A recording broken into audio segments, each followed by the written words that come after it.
আল্লাহ আমাদের সবাইকে দ্বীনের সব বিষয়ের সঠিক বুঝ আল্লাহ আমাদের সবাইকে নসিব করুক, আমিন।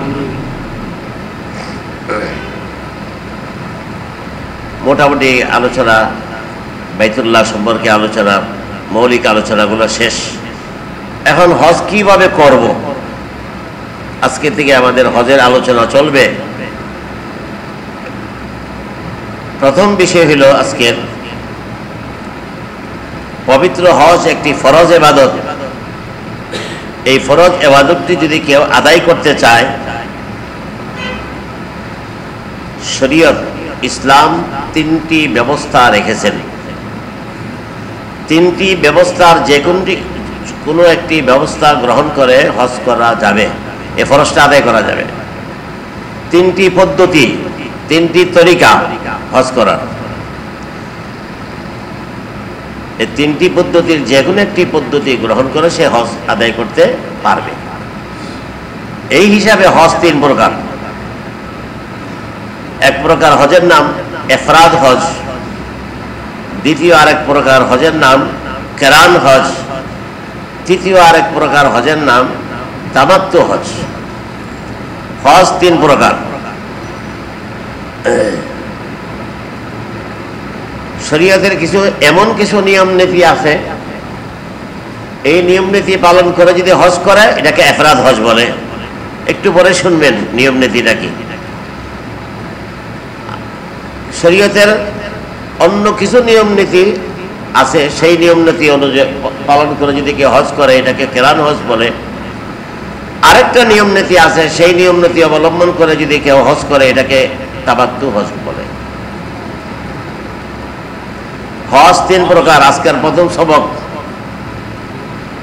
ইফরাদ হজ, কিরান হজ, তামাত্তু হজ।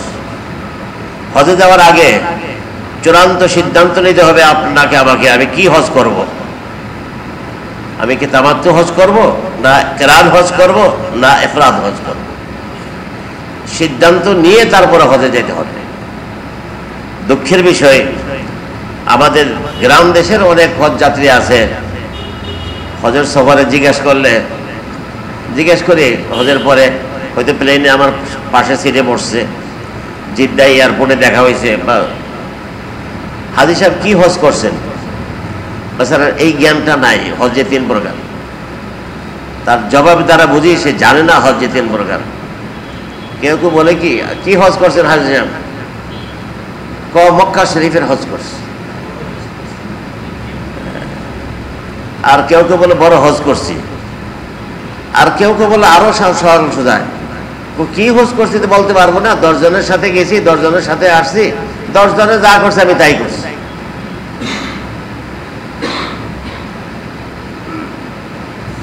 তার মানে তিনি জানে না হজ যে তিন প্রকার। যদি জানতেন তিনি জবাব দিতেন আমি তামাত্তু হজ করেছি, অথবা বলতেন আমি কিরান হজ করেছি এবার, অথবা বলতেন আমি ইফরাদ হজ করেছি। তিনটার একটা বলতেন, তো জানাই নাই। এখনই শুনবেন ইনশাআল্লাহ। তামাত্তু হজের নিয়ম নীতি একটু ভিন্ন, কিরান হজের নিয়ম নীতি একটু ভিন্ন, ইফরাদ হজের নিয়ম নীতিও একটু ভিন্ন ভিন্ন। তো সে কি হজ করলো কিছুই জানে না। আমি এখন এই তিন প্রকার হজের সংজ্ঞা, পরিচিতি আপনাদের সামনে তুলে ধরছি। 1 নম্বর, ইফরাদ হজ কাকে বলে। আপনাদের মধ্যে কেউ যদি ইফরাদ হজ করতে চায়, যে আমি সিদ্ধান্ত নিই আমি ইফরাদ হজ করব, আর ওদিকে সরকারিভাবে বা বেসরকারিভাবে যাদের মাধ্যমে যাবে হজে, তারা সিদ্ধান্ত নিয়েছে প্রথমে হজের আগে মক্কা শরীফ আপনাকে নিয়ে যাবে, মদিনায় পরে নেবে। তাহলে এই ইফরাদ হজ আদায়কারী ঢাকা বিমানবন্দরে প্লেনে ওঠার আগেই তাকে এহরাম বাঁধার যে নিয়ম বলবো, আজকেই বলবো ইনশাল্লাহ। এহরাম বাঁধার নিয়মে এহরাম বাঁধার সময় এইভাবে নিয়ত করবে, হে আল্লাহ আমি হজের উদ্দেশ্যে এহরাম বাঁধতেছি, হজের যাবতীয় কাজ আমার জন্য সহজ করে দিন এবং এই হজটা আমার পক্ষ থেকে কবুল করুন। এই নিয়তটা করে সে বলবে লাব্বাইক আল্লাহুম্মা লাব্বাইক লাব্বাইক লা শারীকা লাক লাব্বাইক ইন্নাল হামদা ওয়ান নি'মাতা লাকা ওয়াল মুলক লা শারীকা লাক। এটাকে তালবিয়া বলে। নিয়ত করে তালবিয়াটা বলার সাথে সাথে তার ইহরাম বান্ধা হয়ে গেছে ইফরাদ হজের। হজের 3 ফরজ, এটাও আজকে আলোচনা করবো ইনশাআল্লাহ। 3 ফরজের 1 ফরজ আদায় করে ফেলছে এই বিমানবন্দরেই। এহরাম বেঁধে, হজের এহরাম বেঁধে তালবিয়া পড়তে পড়তে প্লেনে আরোহণ করলো। সারা রাস্তা মক্কা শরীফ, এবং মক্কা শরীফ পৌঁছার পরেও আল্লাহর ঘরের কাছে যাওয়ার পর্যন্ত সে তালবিয়া পড়তেই থাকবে। মনে আছে তো কার কথা বলতেছে? ইফরাদ হজ আদায় যিনি করবেন, মনে রাখেন, গিট্টু দিয়ে রাখেন। তিনি মানে ইফরাদ হজ আদায়কারী কাবাগরের সামনে গিয়ে তালবিয়াটা বন্ধ করে দিবে। কাবাগরকে দেখে তালবিয়া বন্ধ করে কাবাগরের 4 কোণার একটা কোণা আছে হাজর আসওয়াদ। এই হাজর আসওয়াদের বরাবর হইয়া সে নিয়ত করবে। এখন তাওয়াফ করবার ভাই কিসের নিয়ত? হে আল্লাহ, আমি এখন তাওয়াফে কুদুম আদায় করতেছি। তাওয়াফে কুদুম এটা সুন্নাত, ফরজ না, ওয়াজিব না। আমি এখন তাওয়াফে কুদুম আরম্ভ করতেছি। আল্লাহ তাওয়াফে কুদুমটা আমার জন্য সহজ করে দিন এবং আমার পক্ষ থেকে কবুল করুন। এরপর হাজর আসওয়াদের দিকে সেই ইশারা করে বিসমিল্লাহ আল্লাহু আকবার ওয়ালিল্লাহিল হামদ বলে হাতে চুমু খাবে আর 7টা চক্কর 7 বার ঘুরবে। বস, শেষ, তাওয়াফ শেষ। তাওয়াফ করে তাওয়াফের 2 রাকাত ওয়াজিব নামাজ আদায় করতে হয় সবাইকে। পিছনে গিয়া 2 রাকাত তাওয়াফের ওয়াজিব নামাজ আদায় করবে। আপাতত ইফরাদ হজ আদায়কারীর কাজ শেষ আপাতত। এখন সেই ইহরাম অবস্থায় দীর্ঘদিন মক্কা অবস্থান করবে। এই ইহরাম অবস্থায় 5 ওয়াক্ত নামাজ পড়বে, আসা যাওয়া করবে, সম্ভব হইলে সুযোগ পাইলে মাঝে মাঝে নফল তাওয়াফ করবে। বাস, আর সে গণবে মক্কা শরীফ অবস্থানকালে 8 জিলহজ কবে আসবে, আর কয়দিন বাকি আছে, এটা গন্তি থাকবে। আর 18 দিন, আর 17 দিন, আর 16 দিন, এমন করতে করতে যখন 8 জিলহজ আসবে তখন তিনি ওই ইফরাদ হজ আদায়কারী, তার এহরাম তো আছেই, হজের আনন্দ দেশের থেকে এহরাম বেঁধে আসছে, নতুন করে আর এহরাম বাঁধতে হবে না। তিনি এই এহরাম অবস্থায় 8 তারিখ সকালে মক্কা ছেড়ে মিনায় চলে যাবে, তাবুর শহরে। একটু চা দিয়ে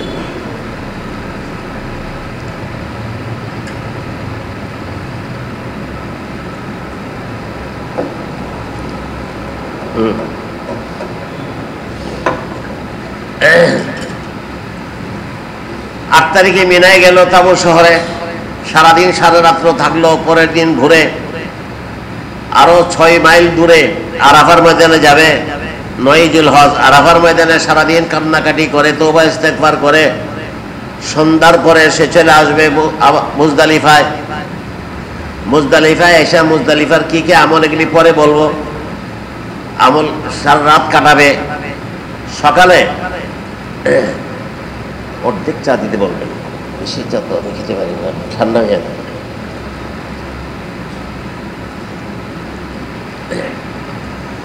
সারা রাত্র মুজদালিফায় অবস্থান করে সকালবেলা মানে 10 তারিখ সকালে মিনায় যাবে। মিনায় গিয়ে বড় শয়তানকে 7টা পাথর মারবে। 10 তারিখ যেমন রাতে গিয়ে 7টা পাথর মারবে। 7টা পাথর মারার পরে এই ব্যক্তির উপর, ইফরাদ হজ আদায়কারীর উপর কুরবানি করা ওয়াজিব না। কুরবানি করা ওয়াজিব না।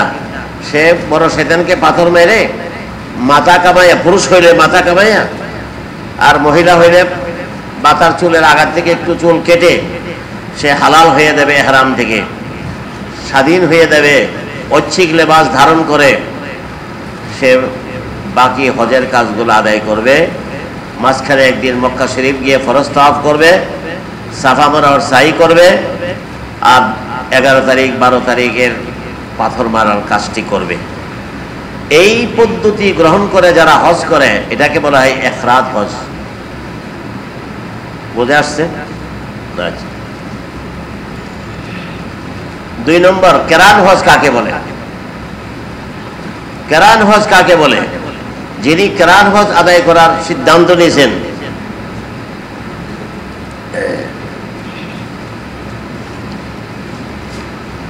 আর তিনি যদি তার হজের দায়িত্ব ওনারা যদি বলে যে আগে মক্কা শরীফ যাবে আর হজের পরে মদিনা যাবে, তাহলে ঢাকা বিমানবন্দরে তাকে এহরাম বাঁধতে হবে। সেই এহরাম বাঁধার সময় সে এইভাবে নিয়ত করবে। কে? কেরান হজ আদায়কারী।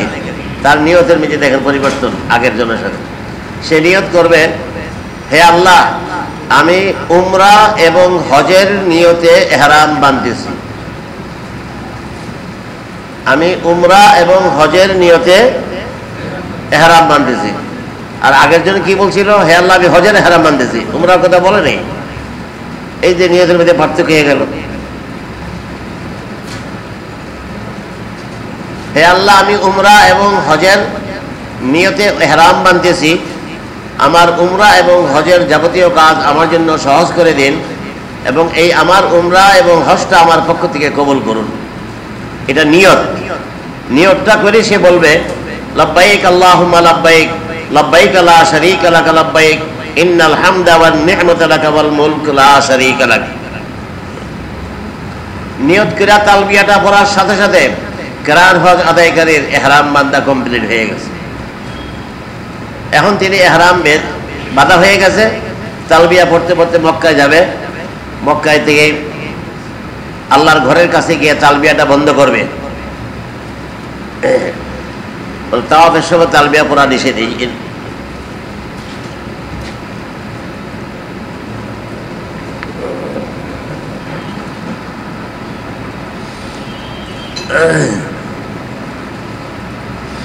এখন তিনি কেরান হজ আদায়কারী কাবাগরের হজর আসওয়াদের কোনার বরাবরে হইয়া সে নিয়ত করবে তাওয়াফের সময়, হে আল্লাহ, আমি উমরার ফরজ তাওয়াফ আদায় করতেছি, উমরার তাওয়াফের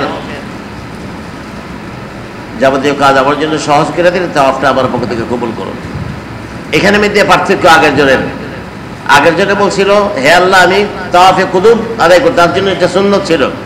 আর ইনি বলতেছেন, আমি উমরার ফরজ তাওয়াফ আদায় করতেছি। এরপর হাজের আসওয়াদকে চুমা দিয়া দূরের দিকে ইশারা করে বিসমিল্লাহ আল্লাহু আকবার ওয়ালিল্লাহিল হামদ হাতে চুমু দিয়া 7 চক্কর দিবে। উমরার ফরজ তাওয়াফ আদায় হয়ে গেল। এরপরে 2 রাকাত তাওয়াফের ওয়াজিব নামাজ আদায় করবে পিছনে গিয়ে। তারপরে তিনি সাফা মারওয়ার সাই করবেন। এই আগের জনের সাথে পার্থক্য এখানে। সাফা মারওয়ার সাই করবেন ওয়াজিব। ওই যে সে যে হজের সাথে উমরার নিয়ত করছে, উমরাতে 2টা ফরজ 2টা ওয়াজিব। তো একটা ফরজ তো প্লেনে ওঠার আগেই ইহরাম বাঁধা, আবার এখন তাওয়াফ করলো, এটা উমরার দ্বিতীয় ফরজ। 2 ফরজ শেষ। সাফা মারওয়ার সাই করা এক ওয়াজিব। সাই করে এখন পরের ওয়াজিবটা তার আদায় করতে পারবে না, ওই মাথা কামায় হালাল হইতে পারবে না। কেন? তার উমরার সাথে হজেরও নিয়ত করছে। এই কারণে সাফা মারওয়ার সাই করে ইফরাদ হজ আদায়কারীর মতো সেও এরকম ইহরাম অবস্থায় দীর্ঘদিন অবস্থান করবে মক্কায়। মাথা কামাইবার আর অধিকার নাই।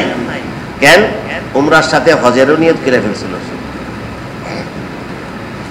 এখন সেও আগের জনের মতো হালে হিসাব করবে, 8 জিলহজ কবে আসবে। 8 জিলহজ আসার পরে তিনি মক্কা ছেড়ে মিনায় যাবেন। মিনায় সারাদিন সারা রাত্র থেকে পরের দিন আরাফার মাঠে যাবেন। আরাফার মাঠে সারাদিন কান্নাকাটি করে সন্ধ্যার পরে আসবেন মুজদালিফায়। মুজদালিফায় এসে মুজদালিফার আমলগুলি করে সকালে ভোরে 10 তারিখ মিনায় আসবেন। মিনায় এসে বড় শয়তানকে 7টা পাথর মারবে। এই কাজগুলো সবারই করতে হয়। 3 প্রকার হাজী সাহেবদেরকে। কেরান হজ আদায়কারী 10 তারিখ বড় শয়তানকে 7টা পাথর মারার পরে তারপরে কুরবানি করা ওয়াজিব। ওই আগের জনের সাথে একটা পার্থক্য হয়ে গেল। আগের জন কুরবানি করা ওয়াজিব ছিল না, তারপরে কোরবানি করা ওয়াজিব, মানে কোরবানিটা হজের একটা পার্ট। এই কোরবানিটার নাম হলো দমে শুকুর, এটা আদায় করতে হবে। বড় শয়তানকে পাথর মেরা একটা ওয়াজিব করলো, কোরবানি করে দ্বিতীয় ওয়াজিব করলো, এরপরে মাথা কামাবে। মাথা কামাইয়া পুরুষ হইলে মাথা কামাবে, আর মহিলা হইলে মহিলারা যখন তাবুত থেকে তার নিশ্চিত সংবাদ পাবে যে তার পক্ষ থেকে কোরবানি হয়ে গেছে, এই নিশ্চিত সংবাদ পাওয়ার পরে মহিলারা তার চুলের ঝুঁটি তুলে চুলের আঘাত থেকে একটু নিজেরাই একটু চুল কেটে ফেলবে, বাস ওয়াজিব হয়ে গেল। তারপরে সে ঐচ্ছিক লেবাস ধারণ করবে। আমরা পুরুষরা পায়জামা পাঞ্জাবি টুপি সব পড়তে পারবো, এখন লঙ্গি পড়তে পারবো, সব পড়তে পারবো। এতদিন সেলাইযুক্ত কাপড় পরা আমার জন্য নিষেধ ছিল, এখন সেলাইযুক্ত নিষেধ ছিল, এখন সেলাইযুক্ত আমার জন্য হালাল হয়ে গেছে। যে কোনো আমি লেবাস ধারণ করতে পারি, যে কোনো লেবাস ধারণ করে ঐচ্ছিক লেবাস পরে হজের বাকি আমলগুলা করব।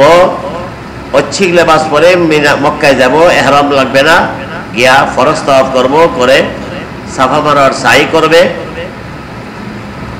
এটা হলো হজের সাই। আর আগে যে করছিল এটা উমরার সাই।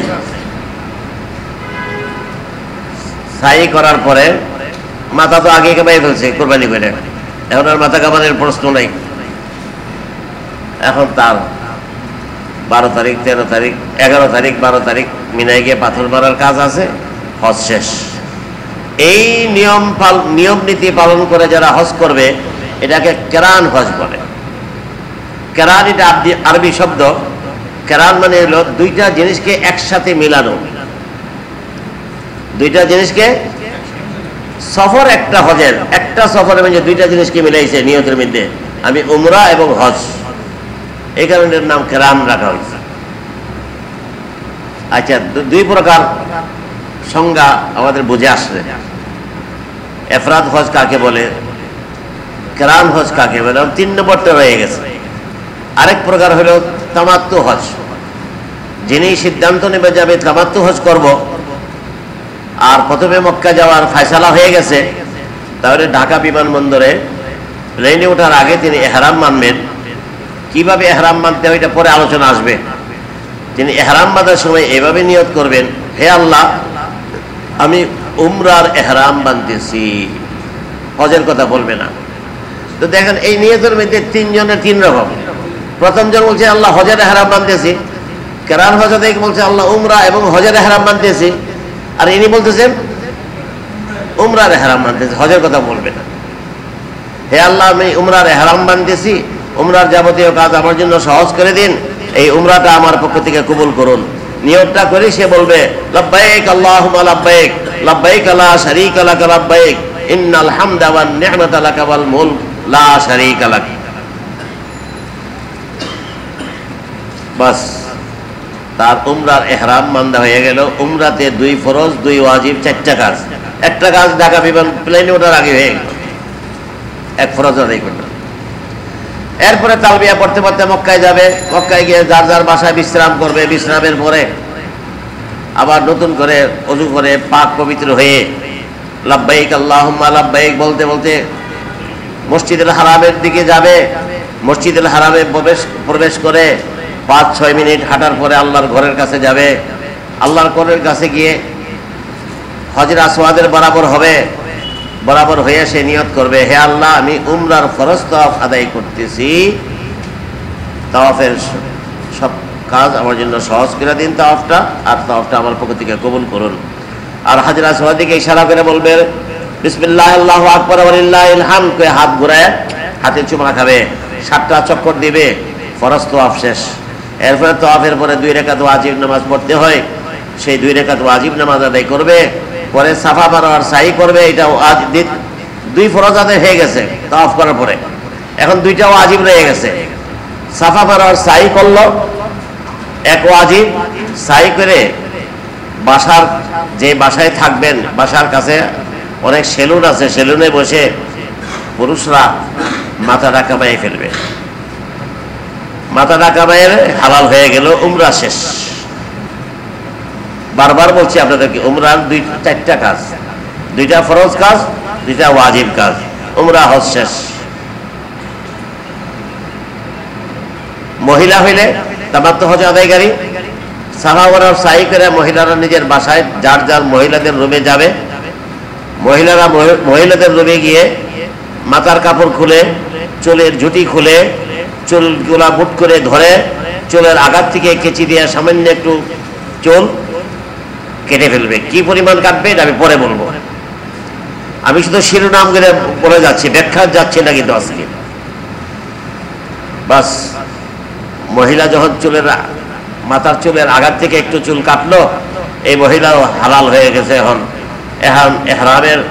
এহরাম বাঁধার পরে যা যা নিষিদ্ধ ছিল সে নিষিদ্ধ থেকে সে পবিত্র হয়ে গেল, স্বাধীন হয়ে গেল। এখন ঐচ্ছিক লেবাস ধারণ করে, আমরা তো পুরুষরা সেলাই বিহীন দুইটা চাদর পরছিলাম, এখন মাথা কামাইয়া গোসল করে লুঙ্গি পায়জামা পাঞ্জাবি টুপি সব পড়তে পারবো। পরে আমরা 5 ওয়াক্ত নামাজ পড়বো মসজিদুল হারামে গিয়ে, আর ভালো ভালো খাবো, সুস্থতার দিকে লক্ষ্য রাখবো, আর গণবো 7ই জিলহজ কবে আসবে। এখানে আমি একটু নিয়তে পারতে হয়ে গেছে। আগের দুইজন কি গণবে 8ই জিলহজ কবে আসবে, আর তামাত্তু হজ আদায়কারী 7ই জিলহজ কবে আসবে গণবে। আর 10 দিন আছে, আর 9 দিন আছে, আর 8 দিন আছে, এভাবে গণতে থাকবে।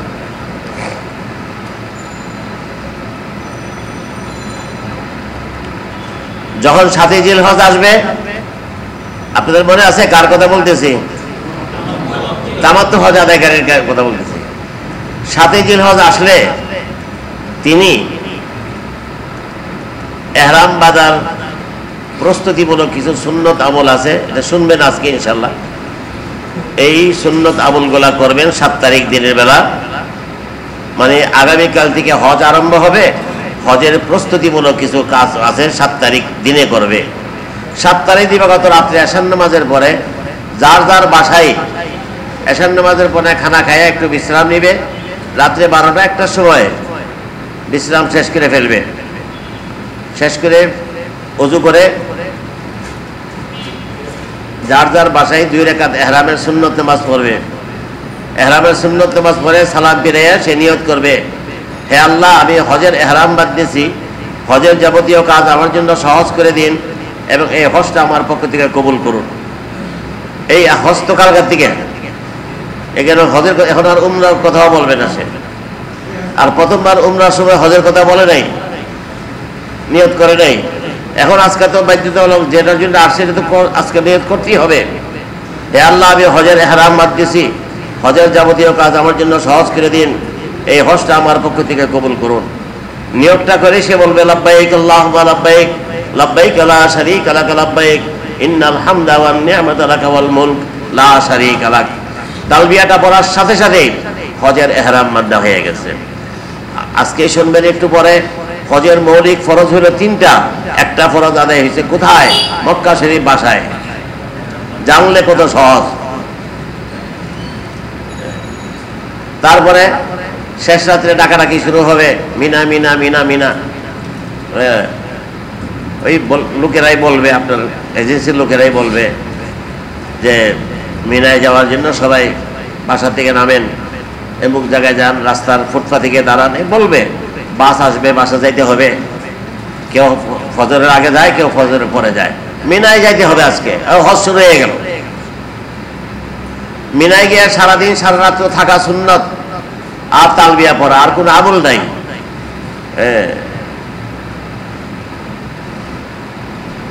শুধু থাকার কষ্ট, খাওয়ার কষ্ট, আর পেশাব পায়খানার কষ্ট, ওযুর কষ্ট। এই মিনাতে কষ্ট শুরু হয়ে গেল। এই কষ্টগুলার নামই হজ। চিত হয়ে শুতে পারবেন না, কাজ হয়ে সরবেন, আপনার বরাদ্দ 1.5 হাত সিট। খুব কষ্টের জীবন এটা। আর যদি উল্টা পাল্টা খাওয়া দাওয়া করেন তো বাথরুমের সিরিয়াল নাম্বার আপনার 26, 27, 28 থাকবে। এতক্ষণ অপেক্ষা করতে হবে। আর যদি একটু ড্রাই খাবার খান, চিরা টিরা অল্প অল্প খান, তো ওই সিরিয়াল থেকে কষ্ট থেকে বাঁচবেন। বুঝলেন? এটি পরে বলবো। মানে কষ্ট জীবন শুরু হয়ে গেল, হজ শুরু হয়ে গেল, কষ্ট জীবন শুরু হয়ে গেল। সারাদিন সারা রাত্র মিনায় থাকা সুন্নত, ফরজ না, ওয়াজিব না। মাসালা জানলে নানান সুযোগ সুবিধা আসে। এখানে সুবিধা কি? আমি যখন জানলাম এটা সুন্নত, কাজে যদি কেউ শারীরিক সমস্যা দেখা দেয়, হাঁটতে পারতেছে না, হঠাৎ অসুস্থ হয়ে পড়ছে, 7 তারিখ 8 তারিখ সে মিনায় যেতে পারতেছে না, বাসে উঠতে পারতেছে না, ঠিক আছে, সে মক্কা শরীফ থেকে দেবে। সবাই চলে গেছে, একা থাকবে গেলে। আমার এই দশা হয়েছিল গত বছর আগের বার, আমার ডায়রিয়া হয়ে গেছিল, দাঁড়াইতে পারি না, বাথরুমে যেতে পারি না, করুণ অবস্থা। আমার মাসলা জানা আছে, আজকে মিনায় না গেলে সুন্নত অপারক হইলে সুন্নত মাপ, কিন্তু পরের দিন আরাফাত যাইতে হবে। অসুখ বিসুখের কোনো ইয়া নাই, না গেলে হজই হবে না। পরে যে অ্যাম্বুলেন্সের ব্যবস্থা করে আমাকে আরাফার মাঠে নিয়ে গেছে। আমি যে 8 তারিখ মিনায় যাই নাই, আমার মাসলা জানা আছে সুন্নত, আর অপারগতার কারণে সুন্নত বাদ গেলে আল্লাহ অসন্তুষ্ট হবে না, গুনাহ হবে না। মাসলা জানলে এই লাভ আর কি।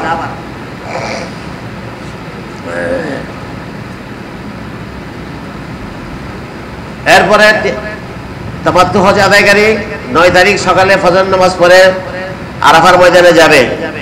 আরাফার ময়দানে গিয়ে সারাদিন কান্নাকাটি করে সন্ধ্যার পরে আসবে মুজদালিফার আমল করবে আর রাত্র কাটাবে। সকালে ফজর নামাজ পড়ে, সকালে মানে 10 তারিখ, 10 জুলাই হয়ে গেছে, 10 জুলাই ফজর নামাজ পড়ে মুজদালিফা ত্যাগ করে আবার মিনায় যাবে। মিনায় গিয়ে যার যার সুবিধা মতো বড় শয়তানকে 7টা পাথর মারবে। বড় শয়তানকে 7টা পাথর মারা ওয়াজিব 10 তারিখ সবার জন্যই, 3 প্রকার হাজিদের জন্য। 10 তারিখ বড় শয়তানকে 7টা পাথর মারার পরে কোরবানি করা ওয়াজিব, তবে শুকর বলে। কেরান এবং তামাত্তু হজ আদায়কারী তাদের উপরে কোরবানি করা ওয়াজিব, হজের একটা পার্ট। কোরবানি না করলে তার হজ হবে না। ইফরাদ হজ আদায়কারী কোরবানি তার উপরে ওয়াজিব না, যদি করে নফল সওয়াব পাবে, না করলে কোনো গুনাহ নাই, হজের পার্ট না। তো তিনি কোরবানি করে, তামাত্তু হজ আদায়কারী শয়তানকে পাথর মেরে কোরবানি করবে, কোরবানি করে মাথা কামাবে, মহিলারা চুলের আগা একটু কাটবে আবার। এরপরে স্বাধীন ইহরাম থেকে মুক্ত হয়ে গেল, স্বাধীন লেবাস ধারণ করে হজের বাকি কাজগুলা করবে। এই পায়জামা লুঙ্গি টুপি পরে মক্কা শরীফ গিয়া ফাঁকি দেয়া ফরজ তওয়াফ করবে, সাফা মারার সাই করবে। এরপরে 11-12 তারিখের শয়তানকে পাথর মারবে, বাস হজ শেষ। এই পদ্ধতি গ্রহণ করে যারা হজ করে, এটাকে তামাত্তু হজ বলা হয়। যারা মনোযোগ দিয়ে শুনছেন আপনারা বুঝতে পারছেন, এক এক হজের এক এক নিয়ম। নিজের খেয়াল খুশি মতে করলে হজ হবে না, আবার এটাও হবে না কিছু সুবিধাবাদে জিন্দাবাদ, তারপর ইফরাদের হজের কিছু নিয়ম পালন করলাম, আর কিছু কেরানের, কিছু তামাত্তু কুরবানির পয়সা বাঁচানোর জন্য ইফরাদের ক্রিয়াটা করলাম। কথার কথা, এই জগা খেচুড়ি চলবে না। যেমন চলে না, আমাদের 4টা মাযহাব আছে, হানাফি মাযহাব, শাফি মাযহাব, হাম্বলি মাযহাব, মালিকি মাযহাব। 4টা মাযহাব সঠিক, যে কোনো একটা মাযহাব ফলো করবে, সুবিধা মতো এখানে গিয়ে এই মাযহাব, সেটা গিয়ে সেই মাযহাব না, তা চলবে না। সুবিধা মতো জিন্দাবাদ চলবে না, যে কোনো একটা মাযহাবকেই ফলো করতে হবে। আরেক আমাদের দেশে একটা দল আছে মাযহাব মানেই না, এটা লা মাযহাবি বলে, মাযহাব মানেই না। তারা খুব ভ্রান্তির মধ্যে আছে, ভুলের মধ্যে আছে। আল্লাহ তাদেরকে সহিহ বুঝ দান করুন। আচ্ছা, আযানের পরে কথা বলবো ইনশাআল্লাহ। আল্লাহু আকবার, আল্লাহ।